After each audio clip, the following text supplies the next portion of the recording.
right, so welcome everyone to week 7. And this week we're going to be learning about MongoDB. So MongoDB is a database. So what is database? Okay, so a database is essentially, it's what you would normally think of a database. It's just a thing that stores data, right? So a database is an organized collection of data stored electronically for easy access, management, and modification. So it's something that, the software that sort of manages data on your computer or on a server. And this data is typically written in the form of files, but you don't typically interact with these files yourself. There is normally a software that allows you to manage these files and data. So there's two types of databases. There's SQL or SQL and NoSQL or NoSQL databases. SQL databases are essentially databases or classes of databases that use the structured query language or SQL. So data must adhere to certain sets of formats and relationships.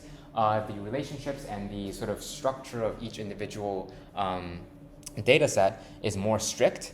So for example, if you have a person data set, then you'd want that person to have like very strict properties. Like we have a name, we have age, we have this and that. For NoSQL databases, there's really nothing that differentiates them aside from the fact that they are just not SQL. So they don't use the SQL query language. And the most popular NoSQL databases are typically document-based, which means they don't really have a very strict set of property rules. So you can sort of have one person have like age and another person does not have age. That's like something that's easier to do than in SQL. In fact, I think it's almost impossible to do that in SQL. So NoSQL, more flexible, maybe more domain specific. SQL is more strict, but it allows for more type safety. So what is Mongo? Well, Mongo is NoSQL. And the reason why we're learning Mongo is because Mongo is a document-based database and it is not SQL, which means it looks very much like JavaScript. So it stores documents in the form of JSON. JSON is JavaScript object notation. So it resembles JavaScript objects. So it's very easy to work with and it looks like JavaScript. So you can tell that we are really doing everything with JavaScript. We're doing the front end with JavaScript, we're doing the back end with JavaScript, and now our database also resembles JavaScript. So you can either host your database, and this goes for all databases. You can either host it locally on your computer or you can host it on some sort of a server, and they can access that server via some sort of a connection URL, which I'll talk about in a bit. And so for the purposes of this demonstration, I'm going to host it locally, but the process is not dramatically different if you were to host it on the cloud. There are many sort of platforms that you can host MongoDB on, but the official way to do it is with MongoDB Atlas, which is provided by MongoDB themselves. But you don't have to be that way. In fact, you can just have any computer host it. So this is what the dashboard looks like. We have an app, but anyways, this is our website. If you go to mongodb.com, you'll see their website. It's very fancy, but you essentially just have to dig out the downloads, or you can Google MongoDB download. And when you download, or after you download MongoDB, you have access to it, and essentially it starts as a background process. So MongoDB will be like running in the background, and then all the data is stored in your computer, like locally. And then you can also install a graphical user interface called Compass. And if you launch that, it will give you this sort of dashboard for seeing all the data in all your databases. So this dashboard also allows you to connect to cloud MongoDB databases, or host some MongoDB databases hosted somewhere else.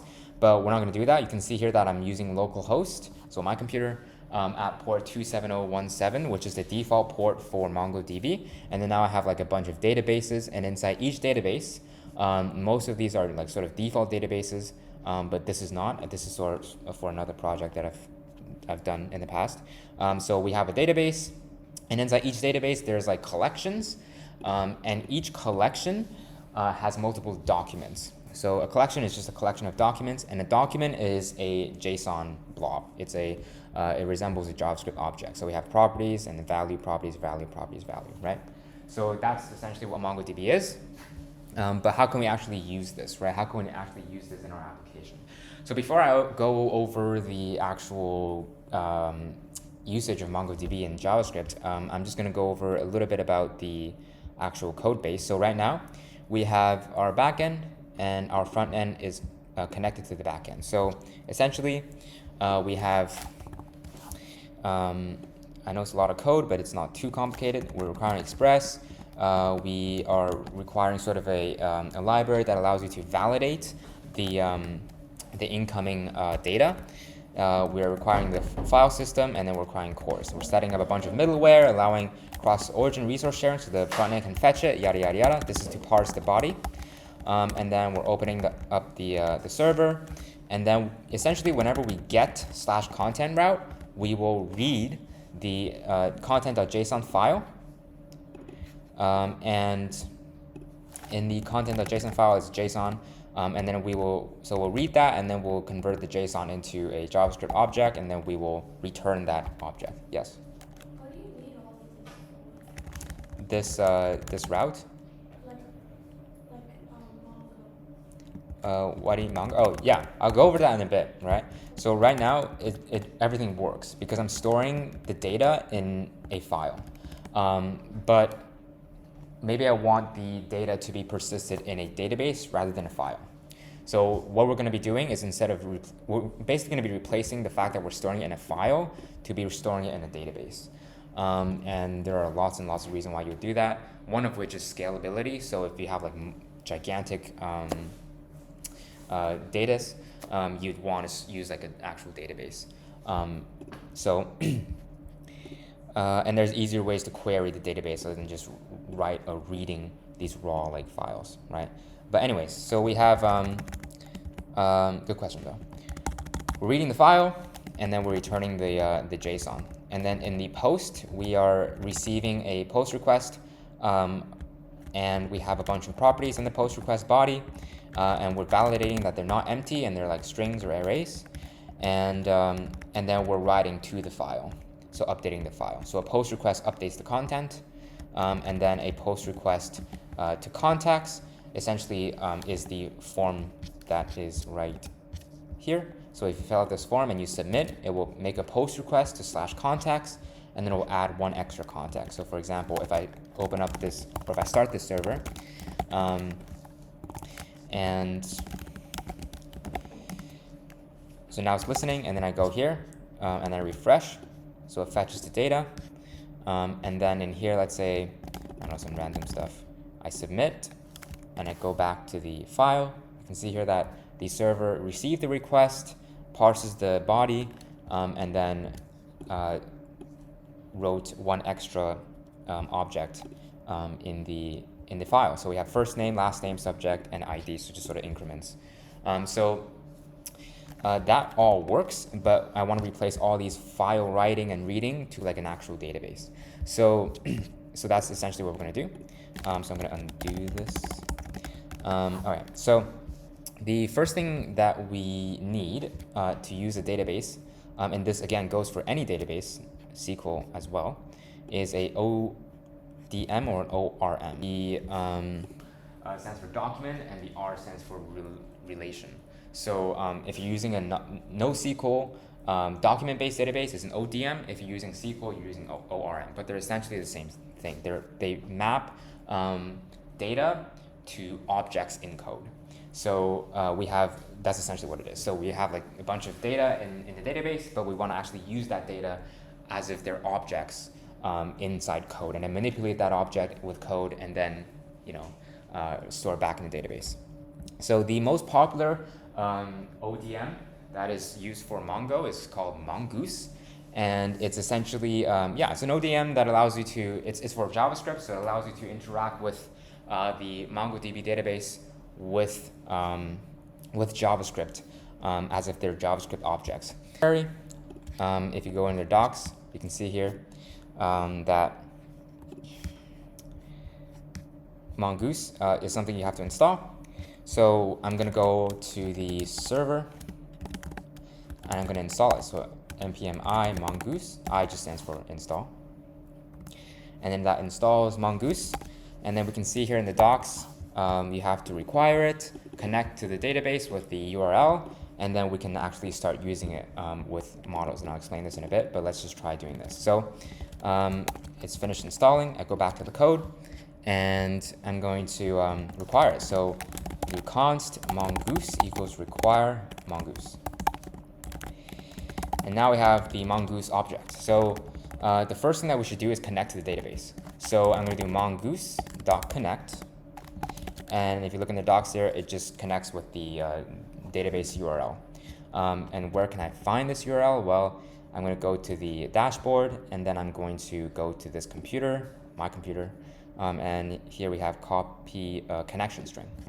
So we copy that and we paste it in here. You can see here that it's MongoDB protocol rather than HTTP.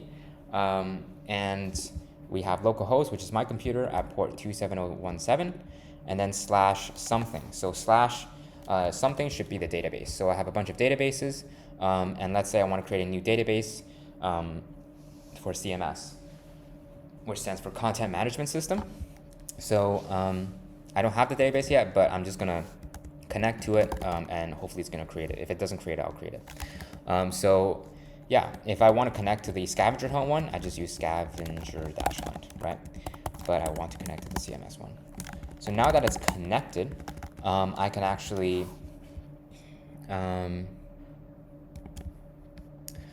use it. So we have essentially two collections. One collection is the content, and the other collection is contacts. And the content collection is going to have one document, which is just this.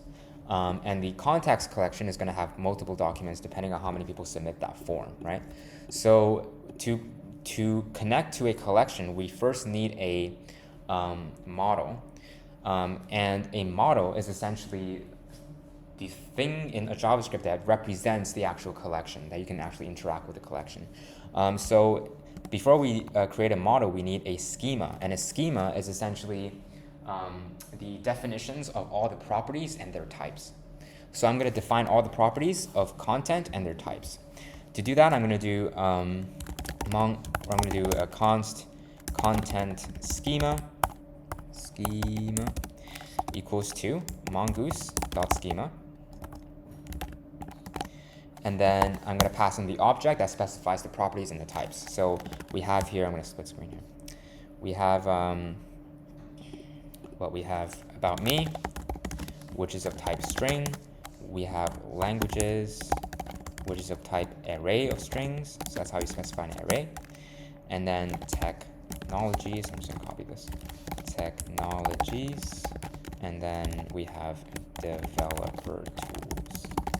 And they're all arrays of strings.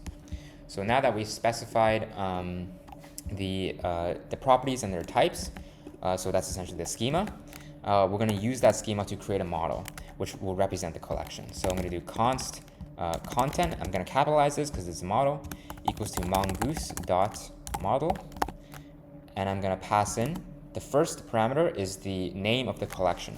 So the name of the collection should be content. And what it's going to do is going to take the string, it's going to lowercase it, and it's going to pluralize.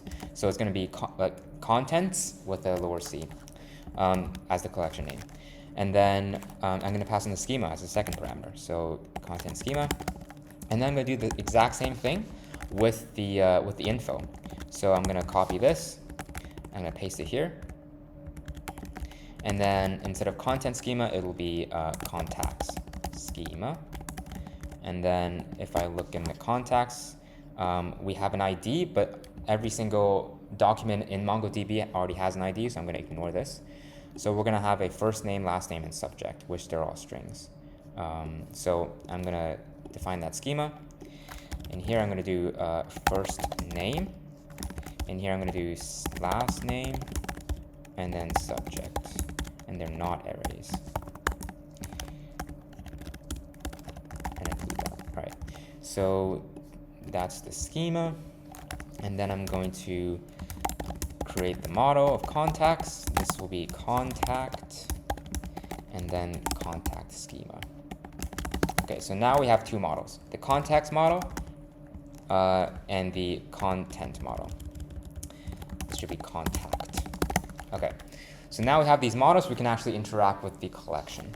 So, but before I do that, right now there's no database that's actually called CMS. So I'm just going to start the server up, and hopefully it'll create that database. So I'm going to start the server. It's going to create that model in that database. So if I refresh, you see here that we have a CMS database, and with two collections, contacts and contents. Right now there is nothing in there. And we can import some data. So we can import it in the form of JSON. So for example, in the contents, we already have some content, right? And so we're going to import data, and you can just find the file. So in here should be the content.json file, import it. And then now I have one document, which has the language, the list of languages, technologies, developer tools, and the about me description. Okay,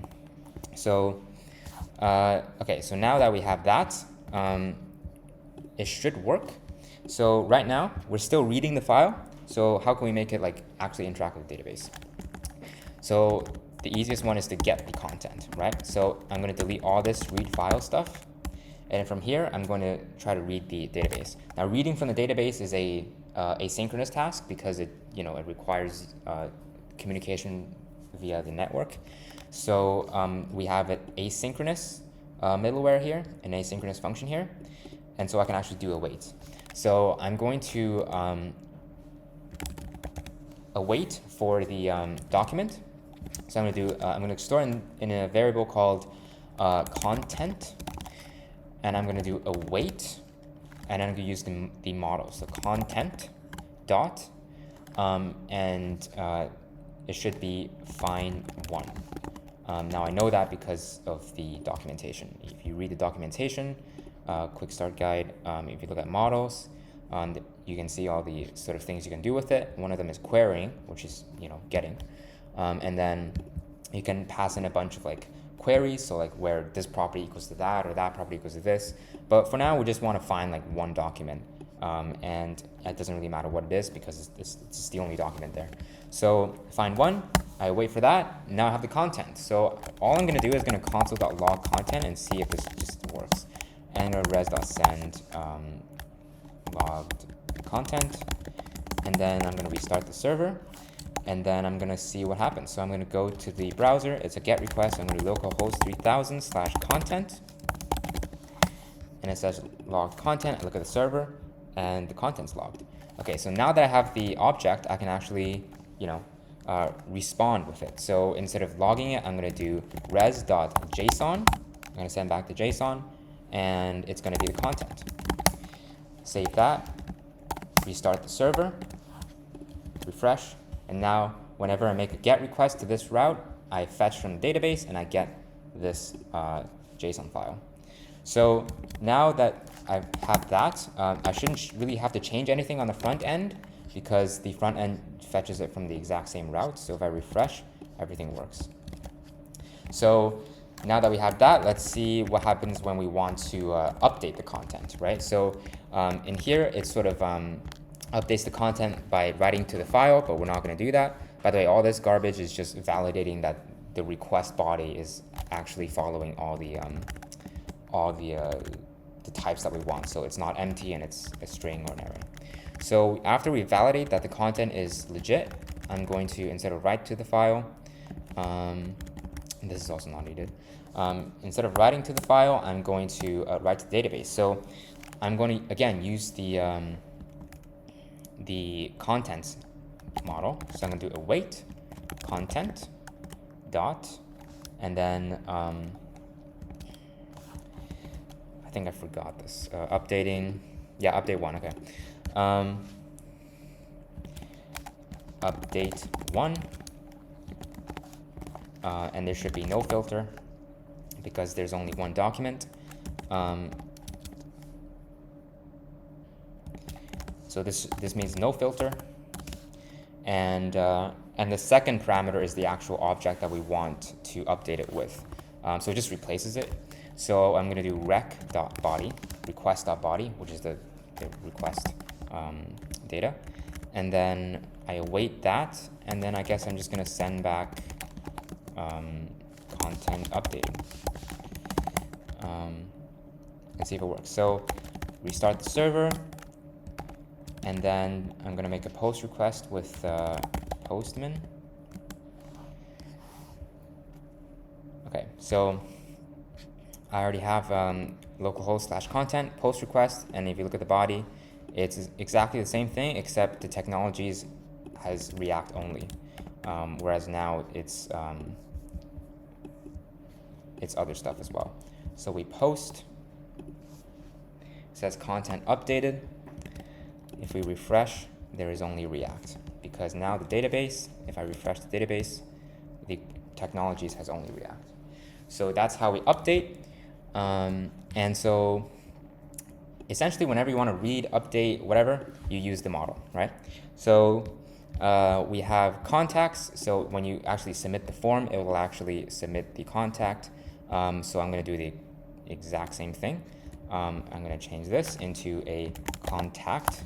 So using the contact model, I'm going to weight it contact dot.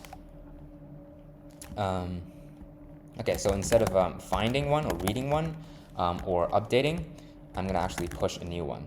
And if you look at the docs, it says here that constructing documents, you would use essentially the model as a constructor, right? So we're going to create the actual document. So const new contact equals to new contact. Again, I'm using the model as a constructor, and then I'm going to pass in the actual contact, which should be just rec.body. Now that we have the contact, I'm going to do new contact dot save, which saves the new document to the actual database, and this should be an asynchronous task, so I'm going to wait it, and then I'm going to do res.send added contact. And you can see here that that's exactly what they do. They create a new document and then they save it. So let's see if it works. Restart the server. And I'm going to submit a form. So go here, and I'm going to submit this form. By the way, this form submission, the logic is handled by JavaScript on the front end, and it's just like I'm getting the form, I'm getting all the data of the form, and then I'm like doing a fetch with a method of post, right? So that's all things you can do on the front end with JavaScript. Anyway, so let's say I fill out this form, submit. And then if I look in the database and look in contacts, we can see here that it works. And then if we do something else, submit, we have another one, right? So now it's working. Now, if you do something like, for example, if you send a something that doesn't make sense, what's a good example of this? If I go back here, for example, for the content, and here it sort of validates everything, so I can't think of a way where I could crash this. But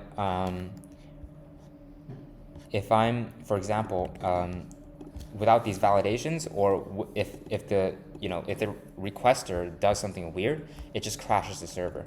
So whenever you write to the database, try to wrap things in try catch. So I'm going to do try this, right? And then catch. And then I'll be res.send some sort of error, right? And the reason why you want to do this is because if the requester does something weird, you don't crash the entire server and the whole server goes down. You'd want to just like catch that error and then send something sensible, and then move on from there, and then you can get more requests. So I'm not going to do that with every single one, but you get the idea. With all these routes, you'd want to wrap it in try catch. So that's pretty much it, to be honest. Mongoose has a bunch of other stuff that you could use. For example, querying like complex queries, or a lot of manipulations, or even like methods, where you can use that methods of a document to manipulate documents. But aside from that, it's pretty much it. It's not too complicated. But for now that we have the routes, next week we're going to try and use React to build a dashboard, and the dashboard essentially will send requests through these routes, and update the content from there. So you can actually manage the content with a dashboard. But for now, this is pretty much it. Not too complicated. So see you guys next week.